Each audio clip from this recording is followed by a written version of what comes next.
my friend, I am now at Oxenhope. So, the train has just come back to Ingrove West. There we go, I got it right. I'm gonna try and see if I can sit in the Blackpool Club car this time, because that looks absolutely heavenly.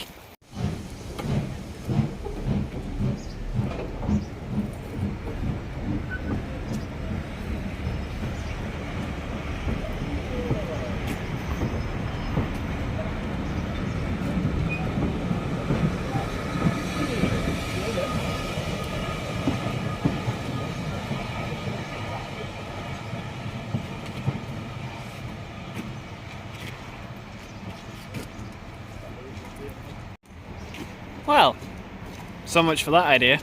Oh well, I'll get the next one. Now what a good choice this was, as the next train pulling the service was 45212, my favourite Black 5.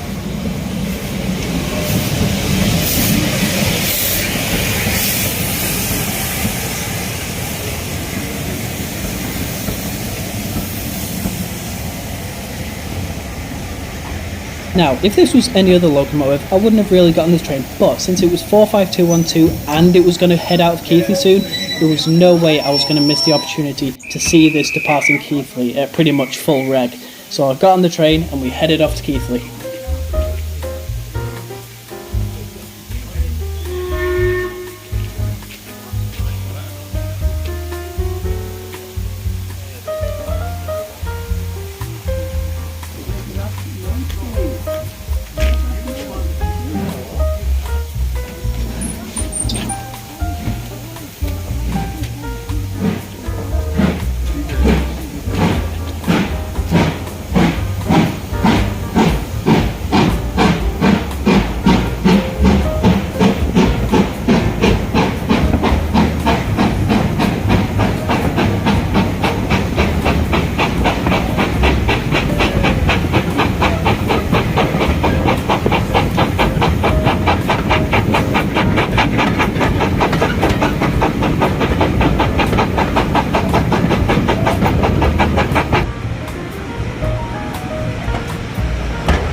As we arrive, 45596 Bahamas and 1054 the London North Western Coal Tank were about to depart with the shuttle service.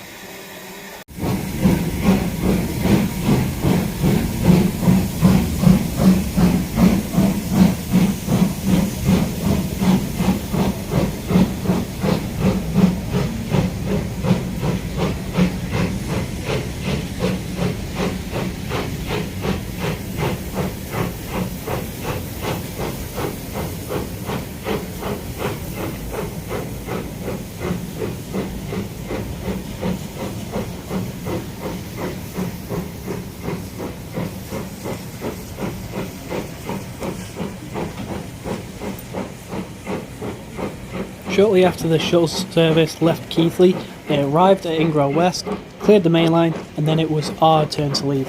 Now for the best experience, you're going to want to put headphones on and turn the volume all the way up. Just listen to this.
So not long after leaving Keighley and exploring the beautiful Yorkshire countryside, we arrived at Haworth, and I looked around a little bit when the train left, and shortly after, Leander and 45212 returned, and the noise these two make as they leave the station was absolutely just jaw-dropping. The pure power of these locos just departing downhill was insane. I can't even imagine what it was like back in the heyday when they would have left the station at full pelt.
With an absolutely fantastic engine shed tour done, I went back to the shop, and like any well-behaved railway enthusiast, I didn't buy anything. I went to the platform, waited for the next service, which soon arrived, hauled by 45690 Leander. My next stop was Oxenhope station, so I hopped on the train and we set off. And boy, let me tell you, I will never get tired of rolling through the countryside that is covered in snow. Just look at this beauty.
So my friends, I am now at Oxenhope, I believe.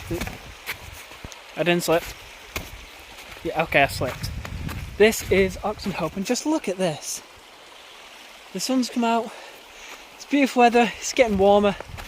This has turned out to be a really great gala. So, I did the shed tour at Haworth. Absolutely amazing, incredibly informative. The gent who did it, he was great. He had the perfect level of information mixed with a little bit of comedy here and there. Really, really great shed tour. That's what I'm on about.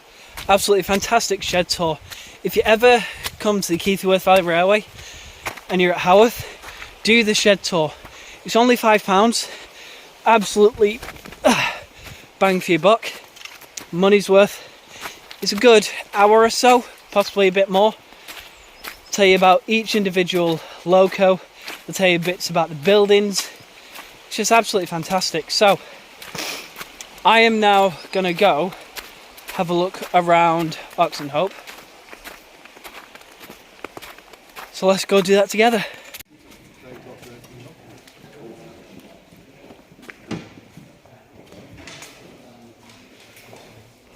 Okay, so this engine shed is absolutely amazing. We have to talk a little bit quieter to be respectful of others, but I've come in here, I've already seen more than enough to get my fill. So right behind me is a Gresley full brake coach, beautiful beyond maroon or crimson depending on your preference. Now, I didn't think there were any full brake Gresleys left. I knew we had brake coaches, but I didn't know there were full Gresleys left.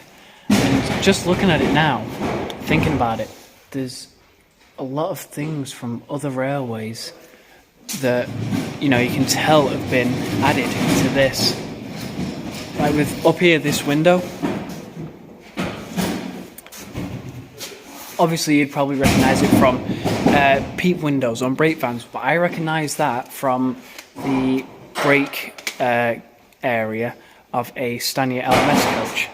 So that's where I recognise that from. So over the years, many different railways have implemented things on their stock onto things for other railways. Like, well, I'll show you in a sec. So this carriage, its buffers have the tops cut off here. And if you look at these Pullman carriages behind me, the tops of the buffers there are also cut off, and these also shared Gresley bogies. So that makes me think that these were designed possibly by Gresley, or they wanted to make it so that the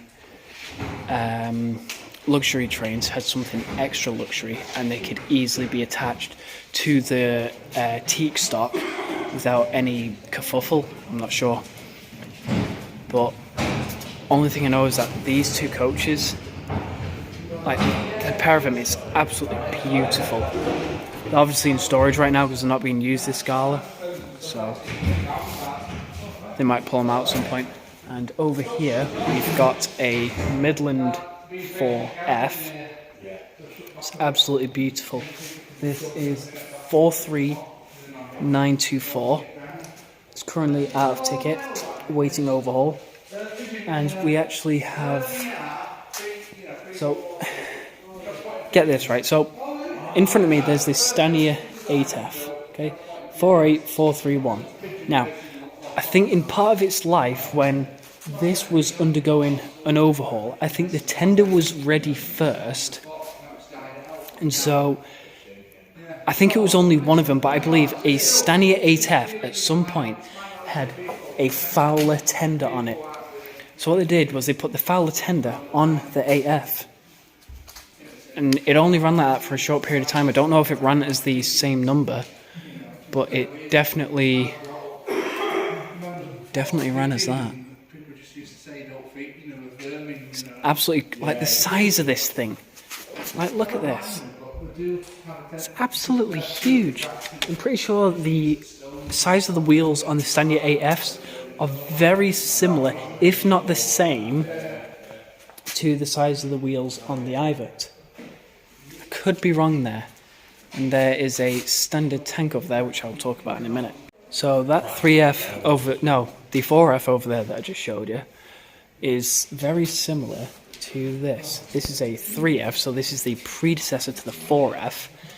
And basically all that's been done is, I believe they upped the boiler pressure, took the side tanks off, and put a tender on it.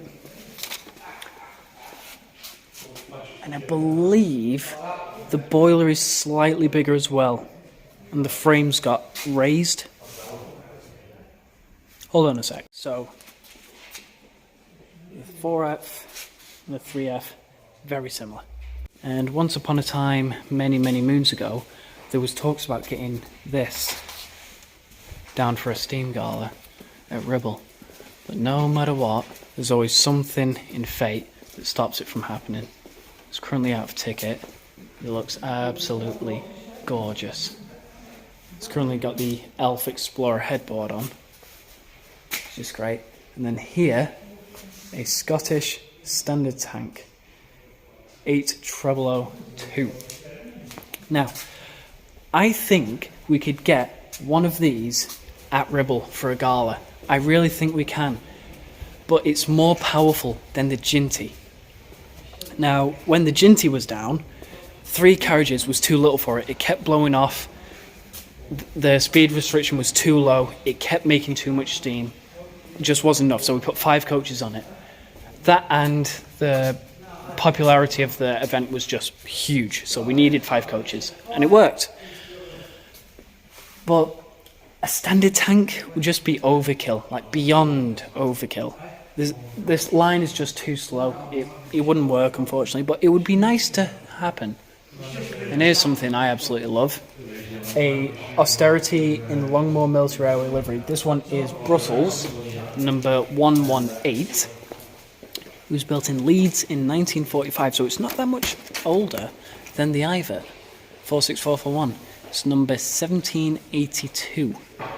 And here's one you might notice. Good old pug. So this was down at East Lancs for their Lancashire and Yorkshire London North Western Railway merger gala, as well as the Ironclad, which is actually out today. I'll try and catch that. So this was down at East Lancs Railway. It was put in this British Railways mock-up livery because I believe the Lancashire and Yorkshire Railway and the London North Western Railway merged into what became the LMS. I'd just like to point out the LNER coach behind me and this Lancashire and Yorkshire coach here are just absolutely stunning. They look absolutely amazing. And this carriage here with the balcony, this is another Lancashire and Yorkshire carriage as well. It's got a balcony. Lancashire and Yorkshire Railway really knew how to do luxury, and they show it in their carriages. Not only in their carriages, but in some of their logos as well, and the paint schemes that they have. It's just absolutely crisp, stunning, second to none. I absolutely love all of it. Now, obviously 19 and this one, I'm not quite sure the number on this one, have not been together for a very, very long time since the Steamport days. Now, I think they may have put them together for a mock-up during the Steam Gala at East Lancs, but I'll have to have a look and look it up. But I would love to see this and the pug, this and 19, both back in steam, and double-heading a train up out of Keighley. That would be absolutely amazing. Yeah. I believe that is one of 2 things. It's either a British Rail general utility van, one of the shorter versions, or it is a Stanier full brake, so a brake goods van, I believe the code means, and it's had the corridors taken off. There's also the DMU. I'm not quite sure what class that is, but it's just hiding behind this carriage here.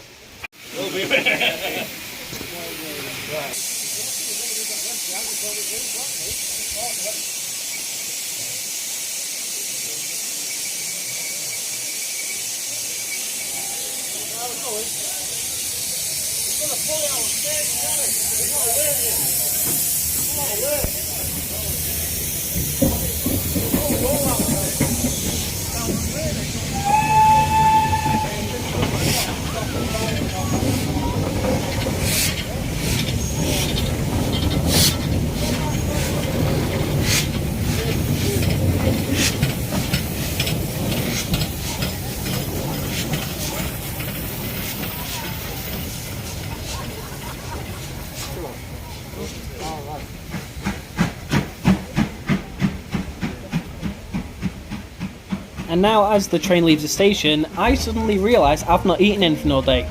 So I got in the little buffet car here at Oxenhope, I got myself a bacon butty and a hot chocolate, and then when the train came back, I finally got a chance to go in the Blackpool Club car. Now this thing is absolutely stunning. Some of the stuff inside, some of the glass is still original, which was amazing to see that it survived all the fires, all the damage and vandalism it had. The gentleman in the carriage was part of the Vintage Carriage Trust, and he was absolutely astounding at explaining the history of the carriage in detail and keeping it interesting. In the morning and back again in the evening. So it was a gentleman's club in the sense that you had to be elected to the club. There were only ever the 40 members at any one time.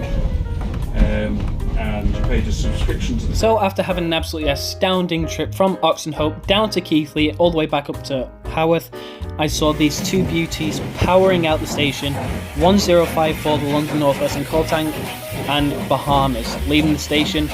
This is off the little bridge just off the end of the platform. I feel like an elevated shot of trains leaving the station always gives an extra angle, an extra perspective on trains, and they just look so amazing leaving the station.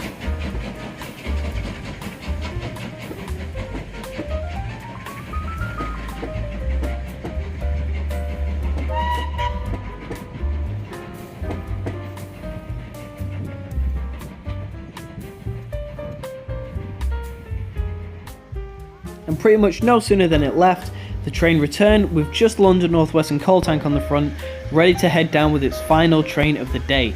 Now this meant that it was returned to the shed, so I decided I was going to go to Ingrove West and catch it going on to shed. And then, who knows what I'm going to do for the rest of the day.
So my friends, here we are at Ingrove West at the end of the first day. Now, admittedly, there was not as much done as I would have liked to do. I would have liked to do a lot more, but there's only so much you can get done in a day. If there's anything I do tomorrow, I will add it into this video.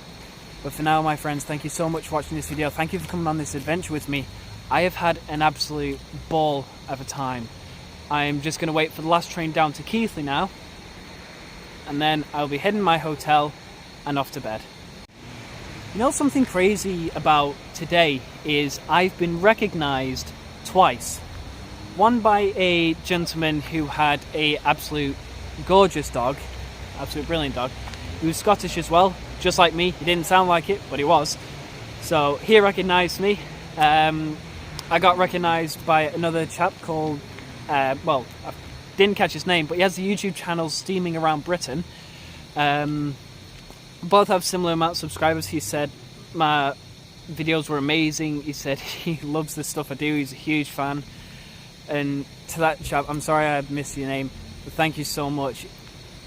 It really means the world, more than you know. And I'm glad that some of my videos can help you. And that helps me. So we're helping each other in the all of it. Oh God, this community just gets better every day.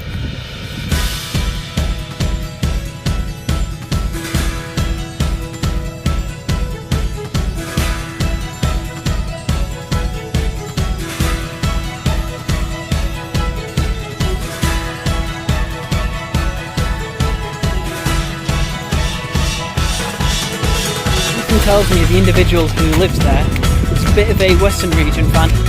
We're at Damham Station, the smallest halt that qualifies for the name station in the UK.